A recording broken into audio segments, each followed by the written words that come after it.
What's up, guys? Welcome back. I got a great one for you guys here from the Young American Foundation. They were featuring Vince Ellison, and we're going to be talking about his speech that he made. I think this video is a month or two old, but this is my first time seeing it. And we're going to talk about just white privilege. That's what he's going to mention in the first part of his speech. So we're going to talk about that. Let's get right into it. Well, hello. I am so happy to be here with you tonight. I heard y'all been kind of looking for me, right? Well, I'm here. And I was around your beautiful city today, and I walked around it, and it's just beautiful. And I think I brought the heat with me. It's beautiful here. You know, our 16th president, Abraham Lincoln, he was a country lawyer. He's talking to the jury, and he asked him a question. He said, if you had a dog and you counted his tail as a leg, how many legs would the dog have? The jury said 5. He said no. Still be 4, because the tail is still a tail. Because you call it a leg doesn't make it a leg. It is still a tail. This is kind of what we're talking about here tonight. Just because you call something something doesn't mean that that's what it is. We've gone into a level of abject insanity here in America, and it's got to be dealt with. Man, I was walking through the city today, just enjoying the weather and enjoying the people, and I saw this mural on the side of the parking garage. It caught my attention. And it said, weaponize your privilege to save black bodies. And then got a black man on it, looked like he did. Wow. And I was seeing some of the students, and I was saying, hey, what is that about? And a lot of them didn't know. And then one young lady said, I think it came from the Black Lives Matter protests and things that were going on here. And I said, weaponize your privilege. So who are they talking to? And she said, well, I think they're talking to white people. And I said, they're saying they have some type of privilege over me to save black bodies? I mean, what are they saying? And it dawned on me. I said, the left has a God complex. Black people think that they're inferior, and white liberals think that they're God. And black people are praying to white liberals to save their lives. 100%. Weaponize your privilege to save black bodies. What does that mean? What does that even mean? It reminds me of an outtake from The Godfather, which he left it in the movie, Francis Ford Coppola, but it's an outtake. Vito Corleone is going to see his concierge, Jinko. He's dying. And he brings all of his sons. Jinko's not going to make it through the night. And Jinko's afraid. He's scared to death. He's lying there, and he sees Vito come in with his sons. And he says, Godfather, save me from death. When death comes in the room, make some deals. He's seen Vito do all these great things his whole life, right? And he thought the Vito was like supernatural. He said, make a deal with death. Pull some strings, make death go away. And Vito looked at his old friend, seeing how afraid he was. And he looked at him and said, Jinko, I have no such power. Do not fear death. And Jinko said, well, then just stay with me. The left would tell the black community that we have that power. See, Vito told Jinko the truth. I have no such power. But when the black community goes to the left and they ask them, can you feed me? Can you clothe me? Can you educate my children? Can you make me like you? Can you make me equal to you? They say, yes, we can do it if you just give us your soul. And for 50, 60 years, we've fallen for that lie. And we're at the bottom of every socioeconomic statistic in the United States of America. Man, facts. Look at where they rule. Everywhere they rule. Detroit, Chicago, New York, Philadelphia, Memphis, everywhere they rule. Murder, mayhem, death, destruction, worse schools. They control every whorehouse, every crack house, every failing school. Well, I mean, that's because that's how they remain in power. Their whole platform is based on victimhood. So if they actually went and fixed the problem that made you a victim, then they wouldn't have a job anymore. They wouldn't have nothing to run on, nothing to fix. If all they say to you is white man racist, America's racist, we're going to help you, but they never fix the racism, And they actually perpetuate it and make it even worse, but they're telling you on the other hand that they're the solution for it. You're always gonna keep them in power. That's literally the mind game here. They'll tell you, they'll create the problem while on the other hand telling you that they're the solution to the problem. And therefore they could never and will never fix the problem because they're the ones creating it. And that's the problem itself that they've created is what keeps them employed. I mean, that's the game here with these Democrats. They have zero incentive to help you and everything to destroy you. That's literally how they've remained in power. I mean, it's that simple. Haven't you done enough to my people? Haven't you killed enough of them? Haven't you put enough of them in prison, destroyed enough of their families? I hold you in utter contempt. And then you have the nerve to say you want to expand it.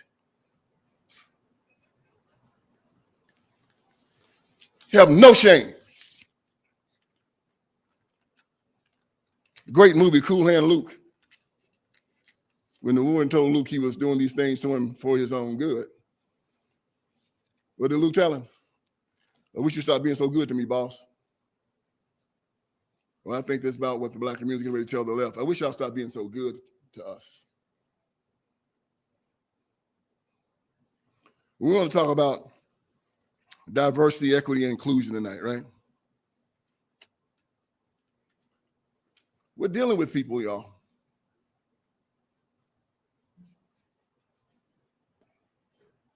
who at this present time do not believe in science. Our Declaration of Independence say that we hold these truths to be self-evident. What is self-evident? That means that I shouldn't have to explain this to you. Right. That's what self-evident means. There are some truths that are self-evident. That's a tree. No, it's not. Man, I ain't even gonna argue with you about that. Right. If you don't have enough sense to know that's the tree, yeah. That's the sun. No, it's not. Dude, that's the sun. No, it's not. Fine. No, Thomas Jefferson said some truths are self-evident. That all men are created equal. I don't have to argue with you about this, okay? Oh, no. Not with the left. Facts. No. You can tell them the science says a woman has excess chromosome, man has XY. No, they don't. And you just look. It's fluid. Gender is fluid. So I can tell you today that I'm a woman, right? Yeah. And I can go to a woman's bathroom. Yes, you can. And then tomorrow I can tell you I'm a man. Yeah. See, it's insanity. Insanity. And what we've done, we have become too politically correct to call it exactly what it is. Facts. We want to engage them in some type of intelligent conversation. Instead of saying, look, man, you need help. You need, you need to go to a psychiatrist. Well, I mean, you can't engage them in any intellectual conversation because they never do. They just resort to name calling. When you say, hey, I disagree with that, they're going to call you all types of transphobe, homophobe, racist, bigoted, all types of slurs. That's the problem here. The left is not, they're not genuine about any topic or any debate. It's either their way or the highway. That's why it shouldn't even be, we shouldn't even care to debate with these people at this point because they're not intellectually honest enough to even, be honest that a man is a man and a woman is a woman. If something that basic is something that we actually have to debate on, then there's no complex issue that we will make progress on ever. If we can't even come to an understanding that a man is a man and a woman is a woman, and you can't change, either or, and especially leaving the kids alone, then yeah, there's really no other topic or debate to be had about anything else. If something that simple is so difficult for them to comprehend, then no complex conversation, topic, or debate will ever be fixed or, will ever make any progress. Institution. Something is wrong with you. The inmates are running the asylum. It's like anything else. Hitler gets power. What did he do? He bring a bunch of psychotics around him. A bunch of crazy guys. And then they went to destroying the whole world. Stalin gets power. What does he do? Since he's crazy, brings a bunch of crazy guys around him. they go to killing their own people. Mao Zedong gets power. And what does Mao do? Brings a bunch of other crazy people around him. And they start killing everybody in the 60, 50, 70, 80 million people in China. Now Castro got power. What did Castro do? Brought a bunch of crazy people around him. Started killing people in Cuba, just blowing people's brains out. Him and Che Guevara just went to town. Pol Pot, you name it. Somehow or another, insane people get power. And when they get power, they do crazy stuff. You take it all the way back to Nero, man, when he made his horse a consulate. We are living in that time right now. Facts. Where insane people have gone at power. Facts. In media and in government. And they are dictating to us state-sanctioned insanity. And we have to start calling it exactly what it is. I'm not going to entertain your foolishness, man. You're a freaking nutcase. End of story. And you need to be put in a straitjacket. Facts. I'm not going to argue with you. When you engage a fool in an argument, you don't know who the fool is. You're the fool, you know. Intelligent man can't argue with a fool. He becomes a fool. And that's himself. what we've been doing, and I refuse to do it. So we walk around saying, why do black people need DEI? Show you how stupid it is, okay? Show you how stupid DEI is. And I say this about affirmative action also. Okay, you say the government is racist. Yeah, government is racist. Oh, this is the best part. And businesses are racist. Yeah, they are, and we need DEI and affirmative action. I said, so you're going to give the racist government and the racist business the ability to go into the black community and choose the people that they want to elevate. Bam. Who do you think they're going to choose? Malcolm X or Stephen Fetchit? Not even that. These are the same people that you say that have their bootstraps on your neck. You say these people are holding you back. They hate you. Then on the other hand, you go to these same people and ask for a handout, want reparations, want money, want special treatments and special rights. You're putting these people in power, in position of power. You're saying, hey, you are the savior. Only you, white liberal, can allow me to go to school because I need DEI. Or you allow me to be free because you're the only one that holds the power in government to allow you to give me my freedom. This is insanity. This is insanity. So that means that your freedom and your life will always be at the hands of these people if you never take it into your own hands. If you're always going to go asking for somebody to do something for you, then that person also has the power to take it away from you. And that's the insanity and the backwards thinking of this whole situation. Is one, on the other hand, you're saying these are the same people that is holding you back, but you're also going and begging these same people to save your life. Insane. It makes no sense. Step and fetch it. They're going to choose the people that they want, the people that they are comfortable with. And this is why after 50 years of affirmative action, we're still at the bottom of everything. Why? Because when they chose the black people they wanted, the people in the black caucus, bunch of step and fetchits. What do? Black schools are the worst schools in the history of the world. 85% of the people are not proficient in reading or math. You can bring in school choice. No. Why don't you want school choice? Because, well, they won't tell you this, the teachers unions give 99% of their money to these guys, and these guys what? Then take care of the teachers union and give them a monopoly. Facts. So, Facts. You got a war zone going on down in the ghettos. You want to let people arm themselves and defend themselves? No. Why? Well, man, if you arm yourself, you can't keep, what's going to happen when we want to sell the dope on the street and let the illegals in? The people defend themselves, so we can't do that.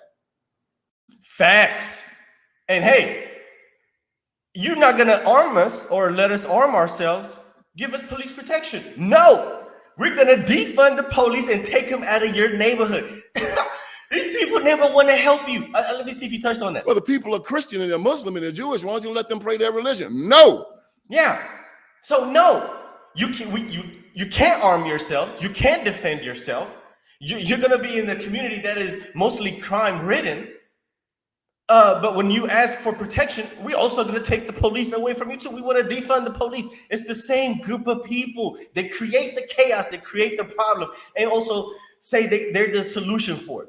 By saying, oh, no, police are actually the ones that are harming people. They're the ones that's killing the black people. So we don't need them in the neighborhood. We don't need the black community to protect themselves in their own neighborhood. So who runs around in the neighborhood committing chaos? The criminals themselves. But hey, if you take the criminals away, you're taking the problem away. So therefore, they no longer have a job. You kick God out of the schools, brought the drag queens in, took the Bible out to school, brought the porn in. Wow. Took discipline out to schools. Now what you got? Children cussing out the teacher, fighting, raising hell, smoking blunts. And when you ask them to change it, no, because that's exactly what they want. Yep. Let's just end it right there. That was just the whole premise of the whole video. That's why I wanted to share you guys. Hey, one, that white privilege shit does not exist. And two, the DEI is also racist. It does not help anybody. It actually holds you back because you're basically getting a handout. You are not incentivized to be as great as you can possibly be. Because one, they're telling you that you can never achieve anything on your own. We have to give it to you. So therefore, it just holds people back and say, hey, if I can't do it on my own, and if I can't get help, what am I doing? This is the problem here. And this is the biggest problem. The biggest problem is not the race issue or these, liberals. It's actually the black liberals, not the white list, the black liberals that call people like him a sellout. People like him are called sellouts. People like us and people that are, black and conservatives are sellouts. When you can't pinpoint anything that this man has said that actually sells out the black community. But if you look at everything that the left and the Democrats push is literally selling out the black community. They're ruining these communities so they can stay in power and get your money. That's the sellout itself. If they're telling you they're going to do something for you and they never do it, they're lying to your face and selling you out. I don't understand it. It makes no sense. Every single thing that the left and the Democrats push is a destruction, not only to the country, but also to the black community as a whole. It does not matter what agenda it is, whether it be the economy, crime, border, schools, everything, every single thing. Every single policy on every single issue, abortion, all of that is a true destruction to the black community. It doesn't matter how you frame it. What is the actual consequence of this policy itself? And the policy, the consequence is destruction. At the end of the day, net negative. It's over with. But hey, until these black liberals and these white liberals stop calling black conservatives sellouts and actually, us black folks go back to our roots of being conservatives that we actually are, that our parents are, grandparents, great-grandparents are, and stop believing this lie that has been pushed by the Democrats, nothing will ever change. Nothing will ever change. And if now in 2024, in this next election, if the tides don't turn, I have no faith. I absolutely have no faith. So anyway, let me know what you guys think. Let's talk about this video in the comment section. I thought this was a very powerful speech by another intelligent, smart, black man who we need to uplift in the community. Not people like Roland Martin and Al Sharpton and shit. Anyway, let me know what you guys think. Let's talk about this video in the comment section down below. Hit the like button down below as well. Of course, if you enjoy the content, hit the subscribe button with the notification bell so you get reminded every time I bring a brand new video. Thanks for being here, guys. See you on the next one. Peace.